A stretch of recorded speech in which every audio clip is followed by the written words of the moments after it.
ახალი რეგულაციები პიროტექნიკის რეალიზაციასთან დაკავშირებით.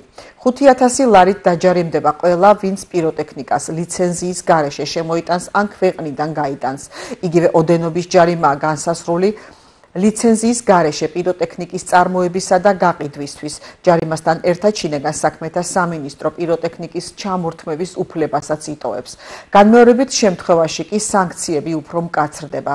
პროექტის მიხედვით ბავშვთან ერთად მშობელსაც ან მის კანონიერ წარმომადგენელსაც დააჯარიმებენ იმ შემთხვევაში, თუ არასრულწლოვანი შეიძენს, გამოიყენებს ან თან ექნება პიროტექნიკური ნაწარმი, ან არ დაემორჩილება სამართალდამცავი ორგანოს თანამშრომლის განკარგულებას ან მოთხოვნას, ან რამენაირ შეურაცხყოფის მიყენებას.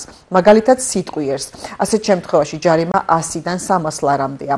კანონპროექტის თანახმად ტექნიკური რეგლამენტით განსაზღვრული ცალკეული კატეგორიის პიროტექნიკის შეძენა და გამოყენება მხოლოდ სპეციალიზებული ცოდნის მქონე პირს შეუძლია.